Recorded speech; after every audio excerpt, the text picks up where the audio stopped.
Timnas Indonesia menggila.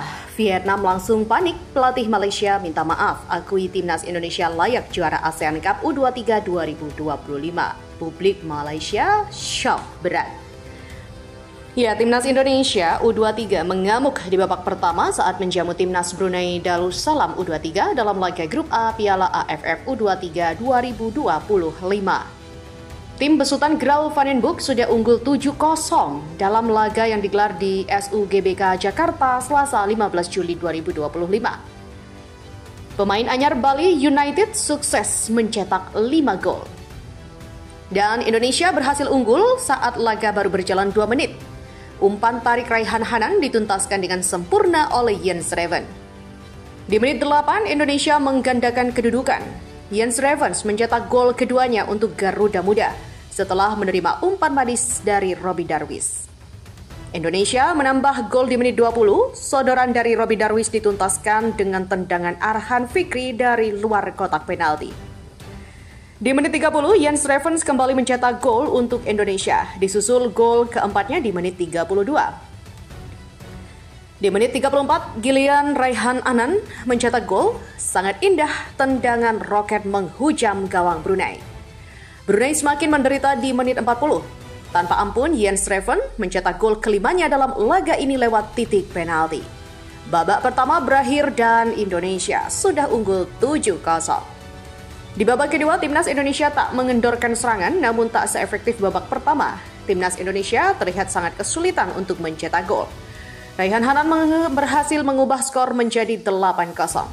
Tak disangka, ternyata hasil ini langsung mendapat respon dari salah satu media Vietnam. Yaps, media Vietnam sangat terpukau dengan penampilan Timnas Indonesia U23. Meskipun diisi dengan skuad lokal, tapi Timnas Indonesia tampil sangat apik dengan membantai Timnas Brunei dengan skor sangat telak. Media Vietnam Soha.vn bahkan menyebut Timnas Indonesia U23 sebagai ancaman nyata bagi Timnas Vietnam U23 untuk mempertahankan gelar juara. Timnas Indonesia U23 tampil mengganas dengan menghabisi Timnas Brunei dengan skor sangat telak, tulis media Vietnam tersebut.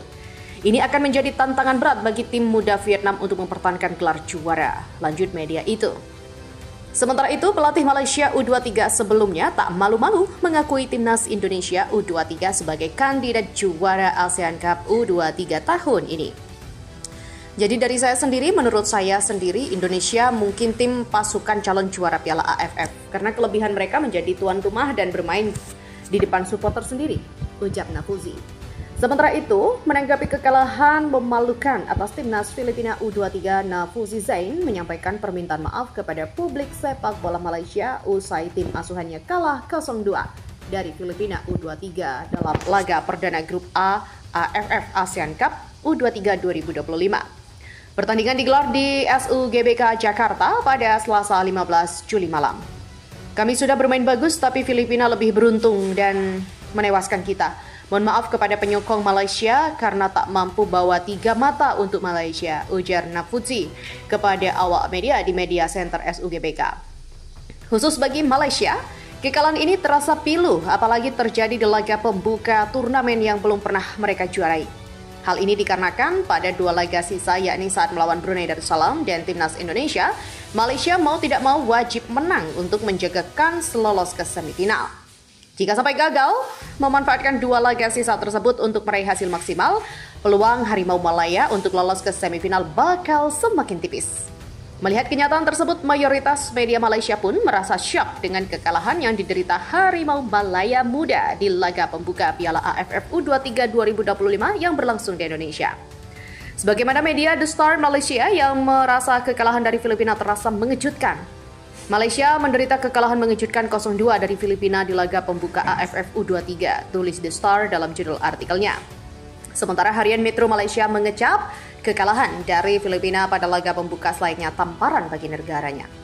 Harian Metro pun menyoroti rapuhnya pertahanan Harimau Malaya Muda yang menjadi biang kerok kekalahan Malaysia, selain kurangnya kualitas penyelesaian akhir timnya. Skuad Harimau Malaya tampak menerima tamparan hebat setelah dikejutkan dengan kekalahan melawan Filipina pada laga pembuka Grup A Piala AFF U23 2025, tulis harian Metro dalam rilis beritanya. Meskipun menguasai jalannya laga dengan baik, namun kerapuhan pertahanan menyebabkan lawan dengan mudah menghukum Malaysia. Lanjutnya, Keterkejutan media lokal Malaysia menyikapi kekalahan Harimau Malaya barangkali terasa wajar, apalagi hal itu terjadi pada laga pembuka yang secara tidak langsung membuat langkah berikutnya makin berat. Dan pada laga selanjutnya, Malaysia akan melawan Brunei Darussalam Jumat 18 Juli 2025 pukul 17 waktu Indonesia Barat. Lalu dilanjutkan laga hidup mati jumpa Timnas Indonesia selaku tuan rumah pada Senin 21 Juli 2025 pukul 20 waktu Indonesia Barat. Standar tinggi Calvin Verdong ogah main di klub ecek-ecek. Pemain Timnas Indonesia Calvin Verdong buka suara perihal rumor yang menyebut bahwa dirinya akan pindah dari NEC Nijmegen ke FC Utrecht. Di bursa transfer musim panas ini, Calvin Verdong menjadi salah satu pemain abroad di Indonesia yang dirumorkan akan pindah klub. Jika Calvin Verdong pindah, tentu jadi kerugian tersendiri bagi NEC. Pasalnya, Verdong termasuk pemain yang cukup konsisten musim lalu. Dalam 36 laga yang dijalaninya, bek kiri Timnas Indonesia itu menyumbang 1 gol dan 1 assist. Performa impresifnya membuat Verdong masuk dalam daftar kandidat bek kiri terbaik di Liga Belanda. Tak heran, jika rumor kepindahannya ke klub lain mulai beredar termasuk ke FC Utrecht. Namun, pemain 28 tahun itu dengan tegas menyatakan bahwa dirinya tidak tertarik untuk pindah ke klub yang dianggap setara. Menurut Verdong, saat diwawancarai oleh salah satu media Belanda, ia tak mau pindah ke klub yang levelnya setara dengan FC Utrecht. Saya tidak akan pindah dari NEC ke FC Utrecht karena saya pikir kami kurang lebih berada di level yang sama. Bagi saya, itu bukan langkah maju, kata Calvin Verdong kepada The Gelderlander. Ditegaskan oleh Verdong, sampai saat ini dia belum pernah berkomunikasi dengan pihak FC Utrecht. Saya belum pernah berbicara dengan FC Utrecht, tegas Calvin Verdong. Secara tersirat pun, Calvin Verdong mengatakan bahwa ia ingin pindah jika salah satu 3 besar klub Eredivisie meminangnya. 3 klub teratas di Belanda atau pindah ke luar negeri yang menarik secara finansial, kata Verdong menegaskan standar tinggi untuk kelanjutan karirnya. Penegasan dari Verdong ini seolah menunjukkan bahwa ia tidak akan mengikuti langkah sejumlah pemain abroad yang ramai-ramai pindah ke Liga Indonesia musim depan bernama Super League. Sementara itu, rumor kabar kepindahan Verdong ke Utrecht memang belum memiliki dasar yang kuat. Wartawan asal Belanda, Munir Boalin, mencoba menggali informasi langsung dari sumber terpercaya. Ia mengaku sering menerima pertanyaan tentang kemungkinan transfer Verdong ke FC Utrecht. Untuk itu, Munir menghubungi agen sang pemain, Nathan van Kooperen, guna mengklarifikasi rumor tersebut. Sang agen menyanggah adanya tawaran resmi dari pihak FC Utrecht sampai saat ini. Meski begitu, dia tidak membeberkan apakah sudah terjadi komunikasi informal antar kedua pihak.